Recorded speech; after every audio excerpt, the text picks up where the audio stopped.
Thank you for joining today's call. I would like to remind participants that today's call is being recorded. Your host for today's conference is Mr. Bill West. Bill West is a compliance coordinator in the compliance branch of the Division of Practitioner Data Banks, Bureau of Health Professions, Health Resources and Service Administration, U.S. Department of Health and Human Services. The Division of Practitioner Data Banks is responsible for the management of the National Practitioner Data Bank and Healthcare Integrity and Protection Data Bank. As coordinator, Mr. West is part of the team involved with initiatives related to compliance monitoring and technical assistance for the division. Thank you, Mr. West. You may begin. Thanks, Sarah. Good morning, everybody, or good afternoon, depending on where you are joining us from. This webinar session will provide an overview of the data bank and our upcoming compliance activities with licensing authorities for chiropractic, optometry, and physical therapy. Thank you so much for joining us. I want to mention that we will have a question and answer session following the slides presentation today, and also that the webinar will be available to you posted on our website following the session. Also, following today's presentation, I'd be happy to be in touch with you to answer any additional or follow-up questions you may have. Here's an overview of our talk today.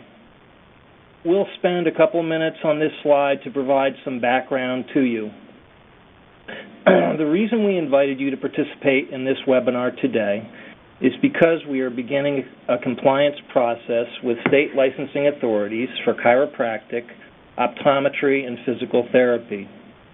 To provide a context for our work with you, the compliance efforts we are undertaking began last year when our parent agencies, the U.S. Department of Health and Human Services, HHS, and Health Resources and Services Administration, HRSA, undertook efforts to improve the completeness and accuracy of data reported to the Healthcare Integrity and Protection Data Bank, or HIPDB, and the National Practitioner Data Bank, or NPDB, collectively called the Data Bank. The Secretary of Health and Human Services is exercising legal authority, as defined under the Social Security Act, to publish a report listing government agencies that have failed to meet their reporting requirements. The federal statutes require state licensing authorities to submit, within 30 days, adverse licensing and certification actions, as well as negative actions and findings taken against healthcare entities, providers, suppliers, and practitioners.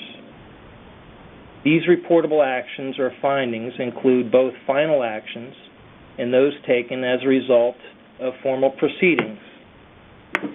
As we continue on today, we will touch briefly on the laws that impact the reporting process for adverse licensure actions or disciplinary actions. We will talk about the disciplinary actions that need to be reported to the data bank by licensing authorities and boards.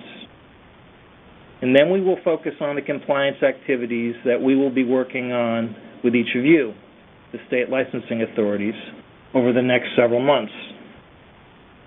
We will explain data collection, data comparison, and gap data analysis, the reconciliation of reporting discrepancies, licensing authority response to gap data, and a data cutoff date. We'll discuss statuses and web posting, and we'll discuss our ongoing agency case management process. First, a few words about us. The Division of Practitioner Data Banks, or simply the Data Bank, is part of the Bureau of Health Professions.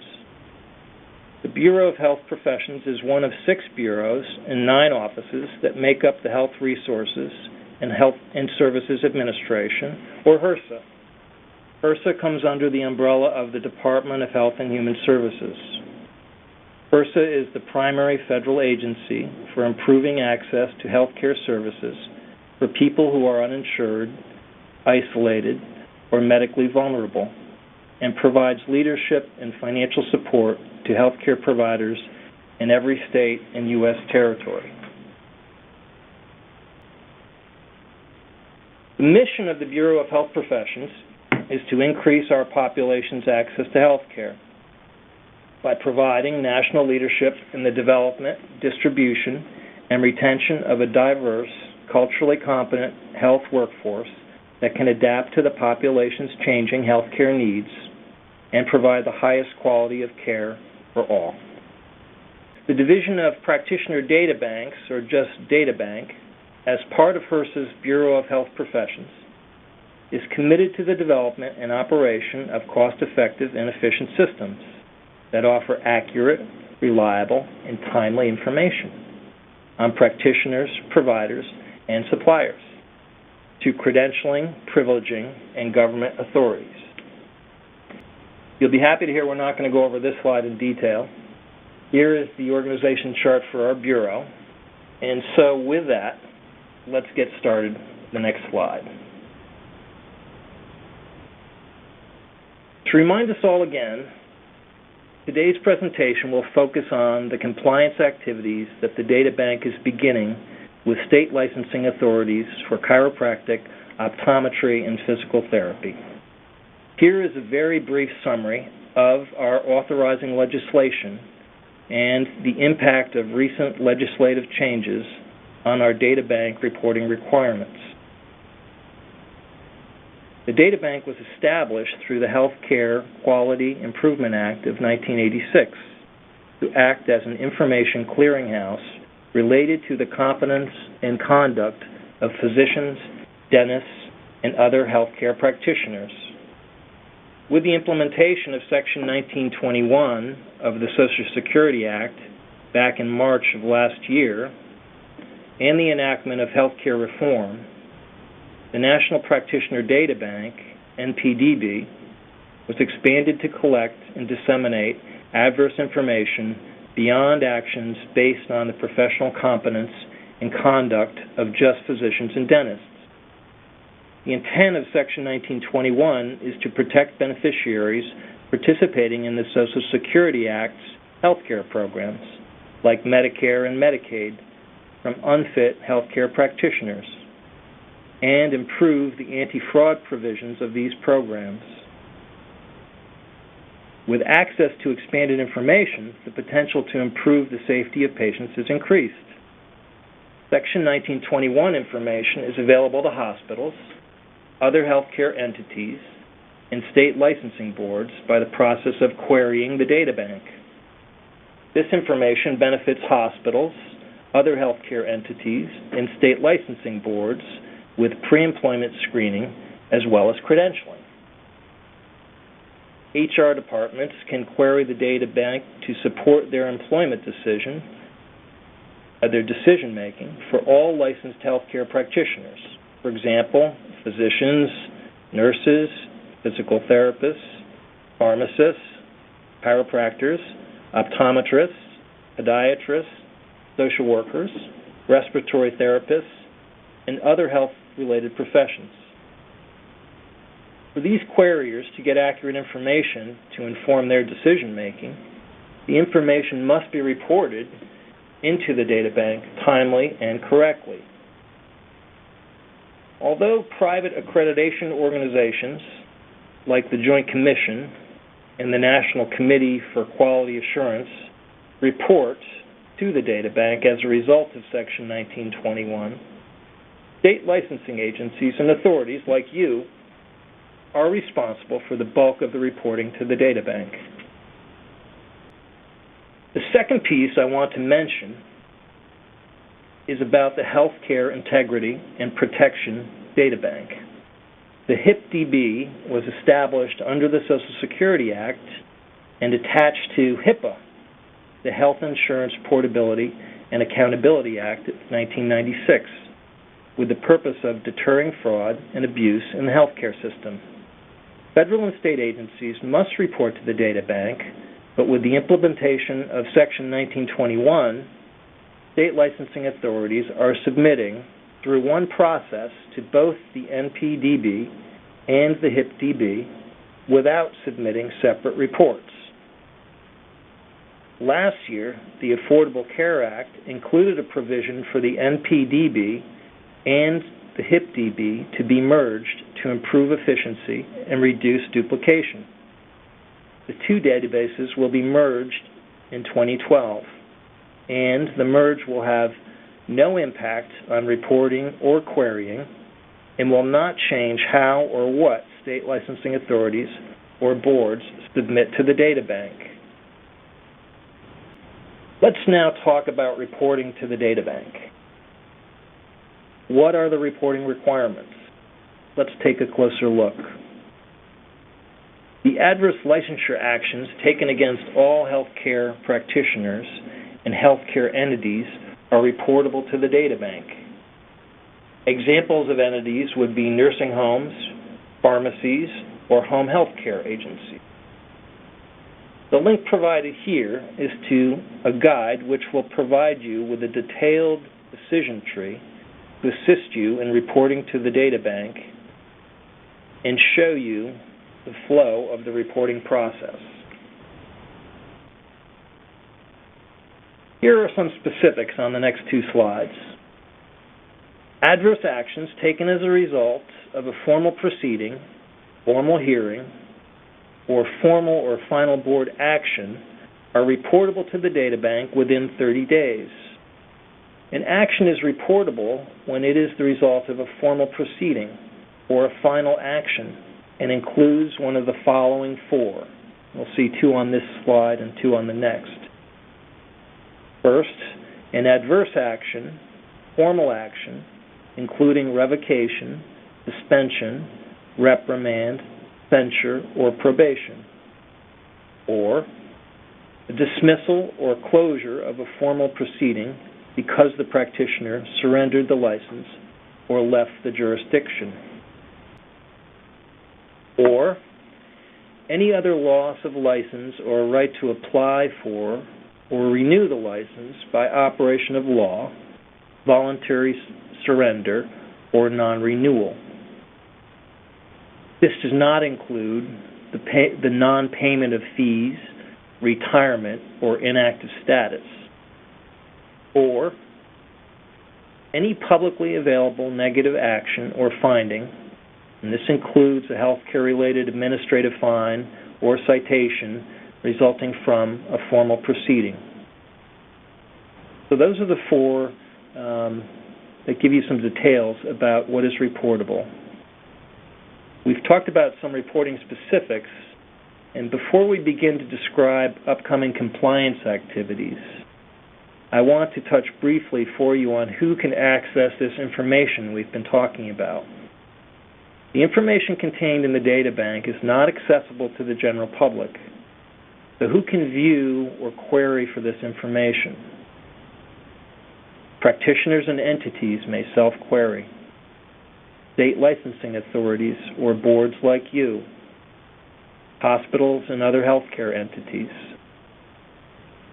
agencies administering federal healthcare programs like Medicaid and Medicare, and contractors to those programs.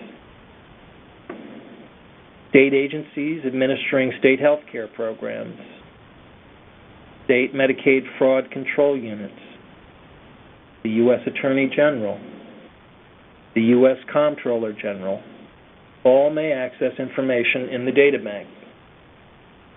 So we have covered the nuts and bolts of what you need to report and who may access this information. Now let's talk about our current and upcoming compliance activities. The adverse licensure action compliance activities to verify and correct missing data elements began with state licensure boards in February 2010. There were two initial groupings. The first is called the Never Reported Professions Compliance Effort. For this compliance effort, a list of current state agencies and licensing boards responsible for licensing or certifying healthcare professionals was compared to data reported to the HIPDB and NPDB and to state licensing authorities that may not have reported any adverse actions. These specific professions were identified. FERSA contacted these agencies and determined the professions that are subject to the federal reporting requirements, and worked with these agencies to ensure appropriate reporting. The second group, the Adverse Licensure Action Comparison Project, compared publicly available disciplinary licensure actions published on state websites for certain years with data currently stored in the HIPDB. HRSA contacted state licensing authorities with the results of the comparison and sent letters indicating which actions were not found in the databanks and requested agencies review these actions and report actions as appropriate. These projects were updated last year and this past April and will be updated again this coming July 1st. That is, the compliance status of these agencies will be updated to reflect reporting compliance as of July 1st. Now let's turn our focus to compliance activities, starting with the licensing authorities for chiropractic, optometry, and physical therapy. All of you.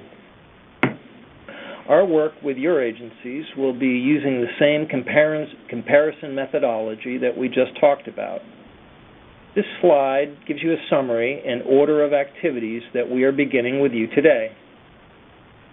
You recently received communication from us to verify contact information about your agency and let you know about this information session today. To make a comparison, first, we need to obtain or capture some adverse licensure or disciplinary action data from you. After doing so, we will be looking closely at the data to determine compliance with the federal reporting requirements, which we just reviewed in the previous slide. We will then communicate back to you the results of this analysis and work with you individually to correct or otherwise reconcile the disciplinary actions in question.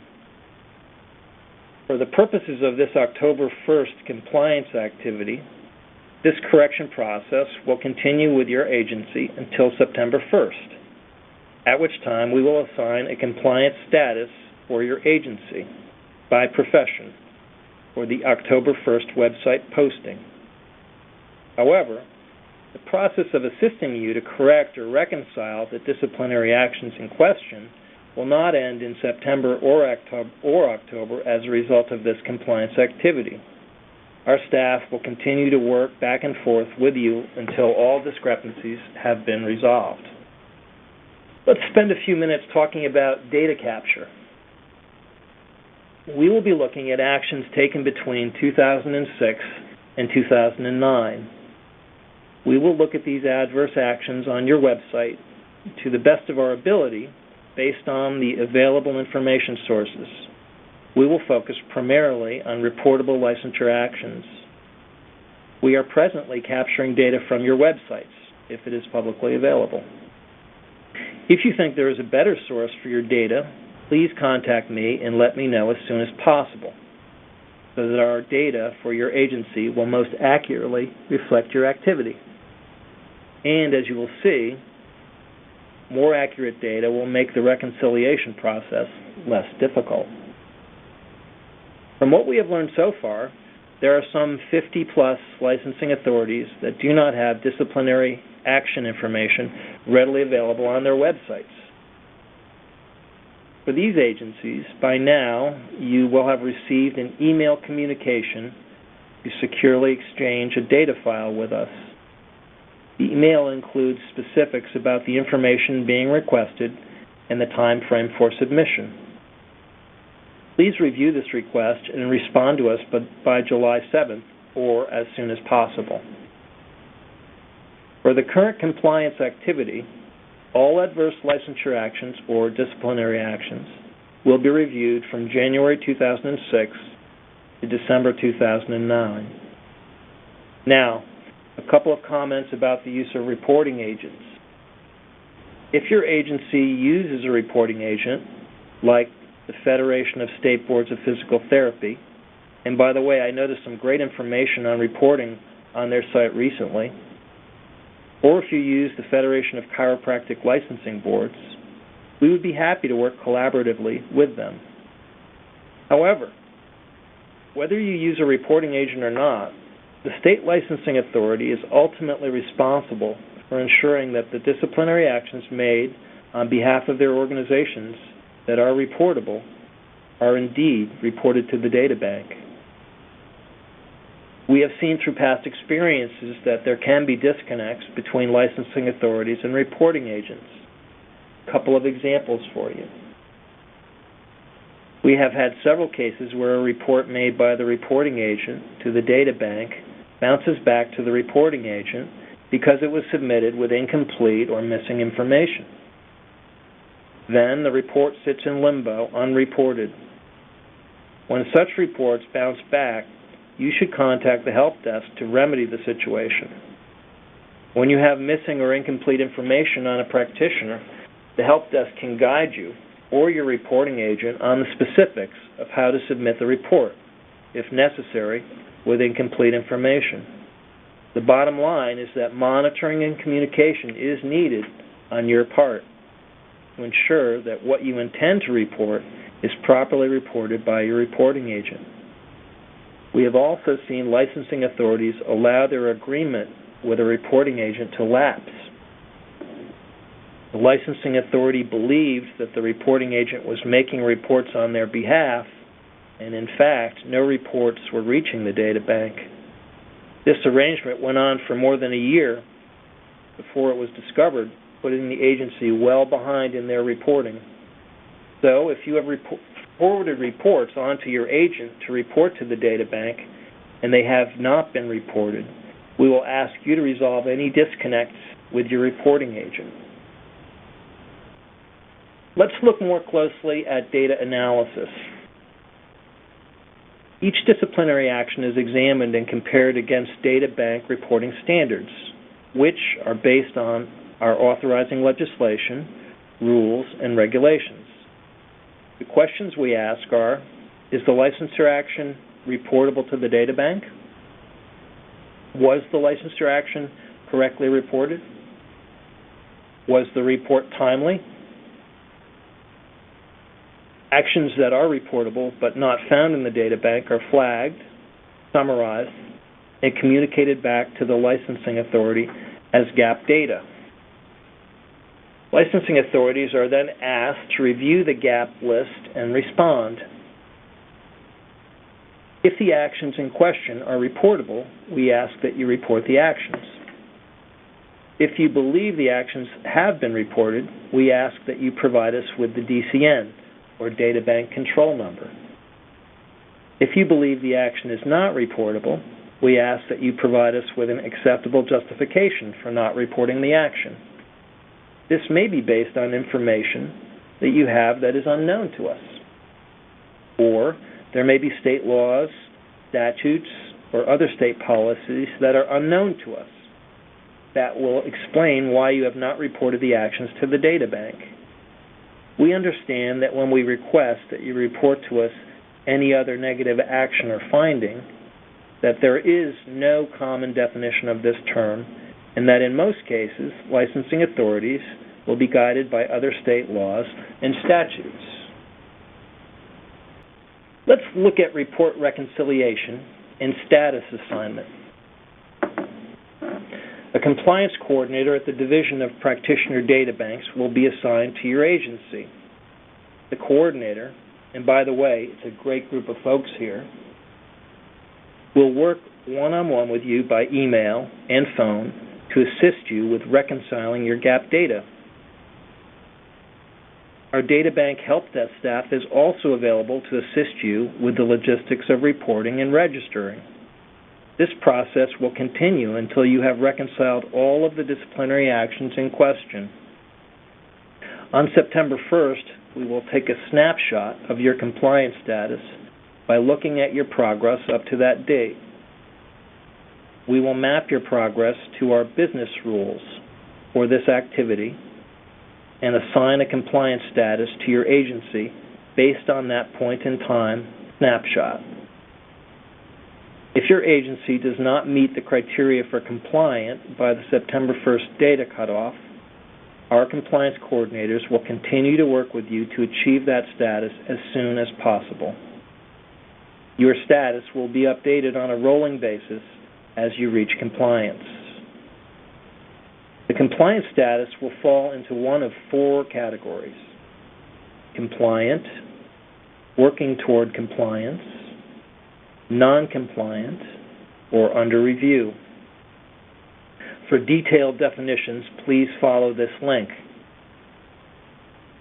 In general terms, compliant means that all report reconciliation has been completed by the data cutoff date.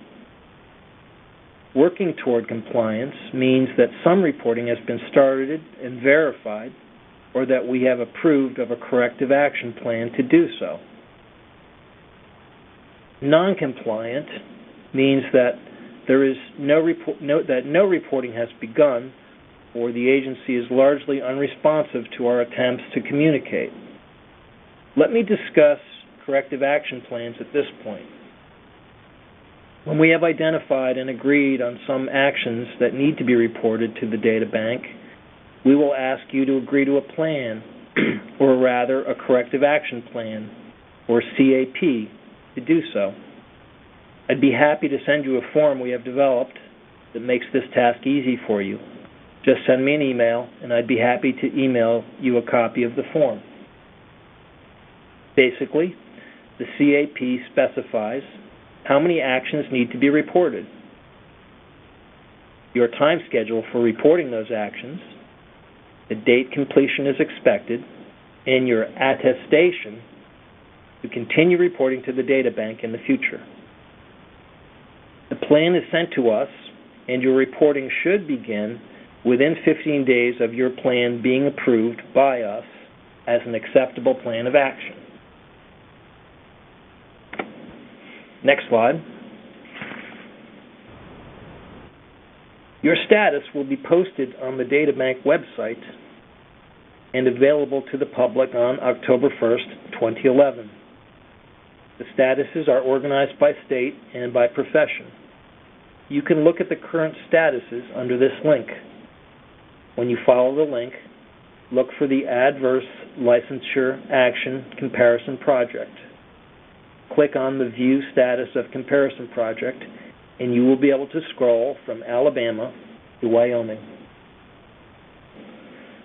As I mentioned to you, there are resources ready and available to you on an ongoing basis to assist you with questions, provide you with resources, and address any concerns that you might have about this compliance activity. Next slide. Well, this almost concludes our slides. In closing, I want to thank you for your attendance today. We have a great team of people that are ready to work with you to make this process move along smoothly, efficiently, and as painlessly as possible. We see this activity as a collaborative process with you. We look forward to working with many of you that we have met through previous compliance activities, or to meeting you and working with you for the very first time. Our contact information is provided on the last 2 slides for you. So feel free to contact me by email or phone with any questions or concerns you may have. To ask a question, press star 1 on your telephone. To withdraw your question, press star 2. We can open the session up for your questions and answers now. I wanted to also tell you I have some colleagues joining me, Cindy Grubbs and Jason McGee, to respond to your questions as well. Thank you. Participants, when prompting for a question, please ensure that your line is unmuted. Record your first and last name as well as your city and state clearly when prompted. One moment for our first question, please. Our first question comes from Kent Barnes of Salt Lake City, Utah. Sir, your line is open. Yes, can you tell me when we can expect to see updated guidelines for the National Practitioners Data Bank and the Healthcare Integrity Protection Data Bank? The guidelines that are published now are almost 10 years old. Hi, Kent. Thank you for the question. This is Cindy Grubbs. We are currently working on revising the National Practitioner Data Bank Guidebook.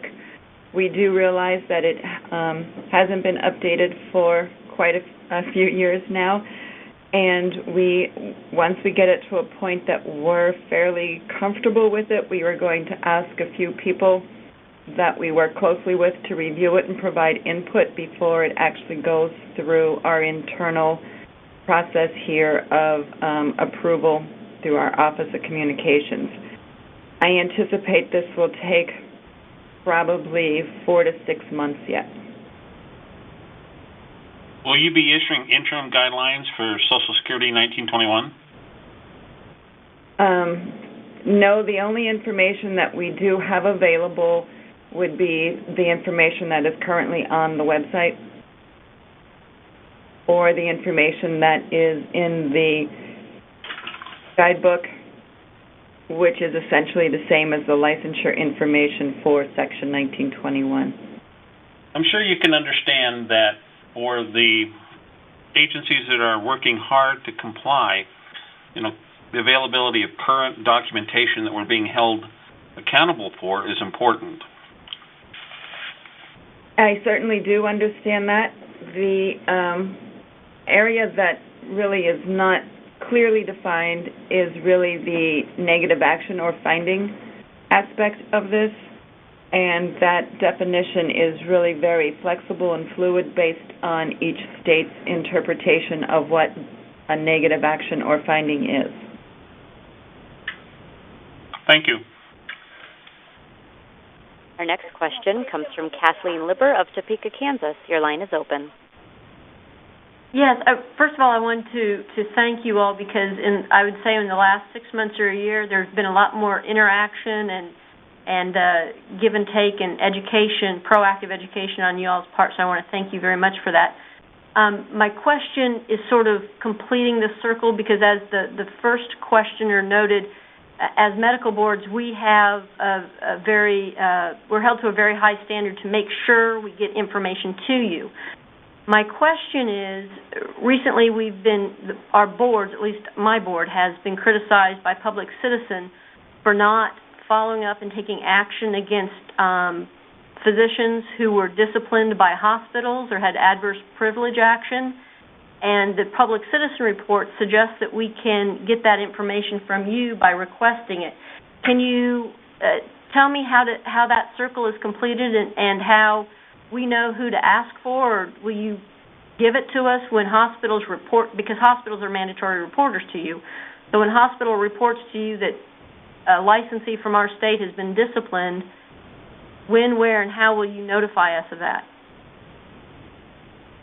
I have responses to both of those questions. First of all, if you want the data that we currently have to actually compare what you have with what we have for the adverse clinical privilege actions, you just need to send somebody here an email, so you can either send it directly to me, which is cgrubbs@hrsa.gov, or you could send it to Bill West, whose information is on the slides. Okay. And we will work with you through our policy and research branch to provide you with your exact data. We have already done this for 18 medical boards. Okay.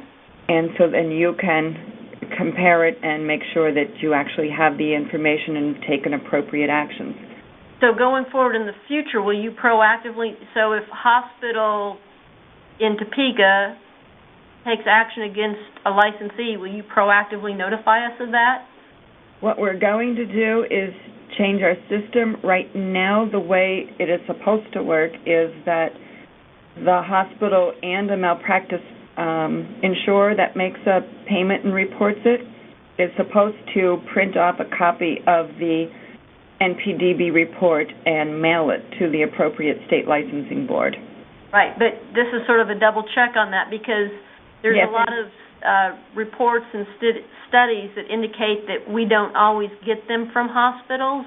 Right. And what the Public Citizen criticized us is hospitals have reported it to you all, and then we have not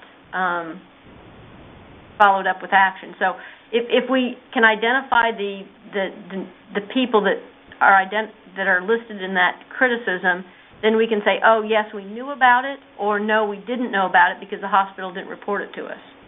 Yes, what we're doing in the future is we're creating a system change.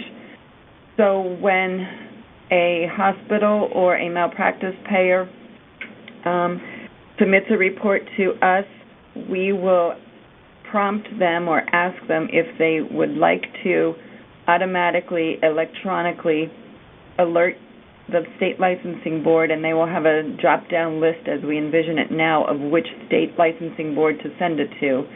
And then we will send the state licensing board an email notification that there is information there that you would then need to log in and explore the information.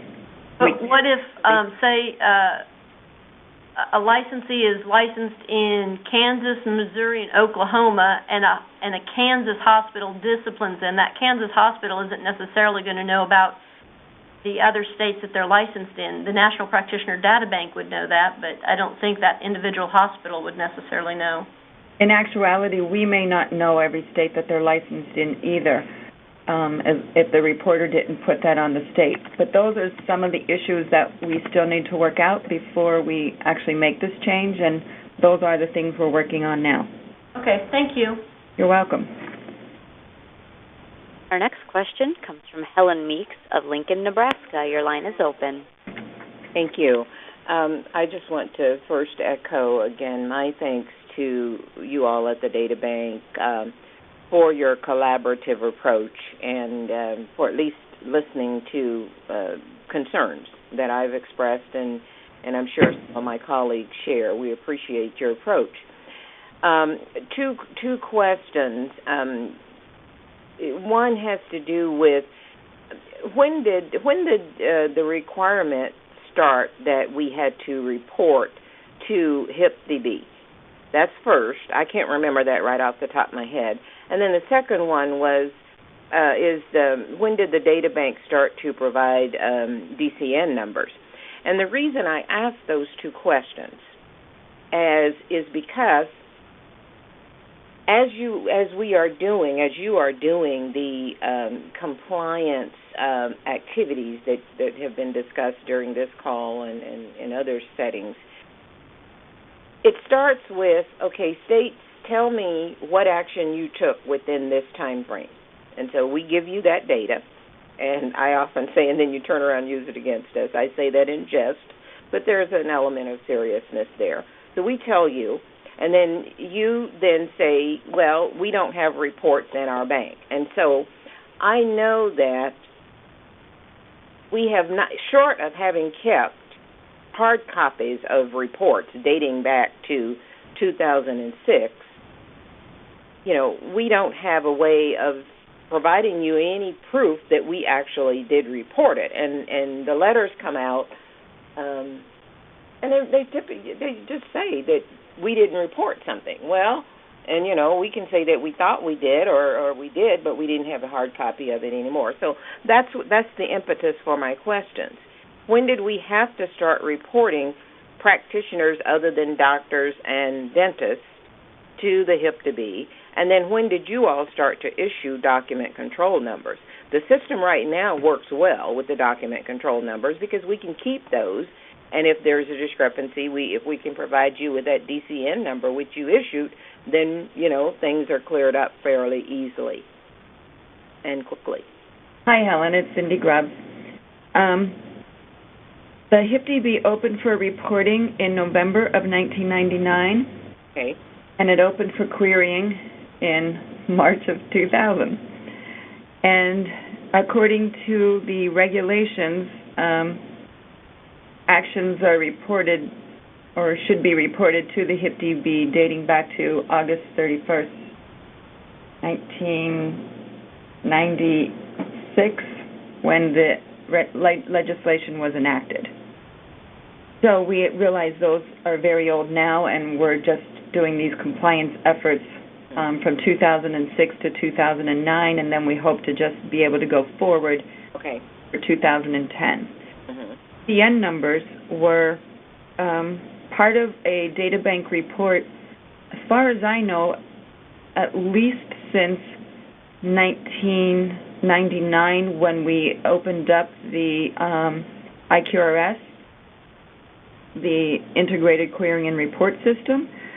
I also believe, and this is before my time, believe it or not, back when we had Chiropractic, which was the software that we distributed, I believe DCNs were also on there. I don't know about when it was a paper system. I'm sure there was some kind of number on the paper file, but that I don't really know, having never seen one. Yeah, I was around when the paper files were done, and I don't remember that there was a number on them, but my memory could be fading. Thank you, Cindy. You're welcome. Our next question comes from Miley Williams of Tallahassee, Florida. Your line is open.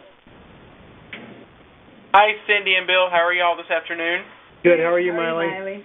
Well, thank you. I've got Renee Cofield in the office with me as well. Hi, Renee. We got just a few questions for you.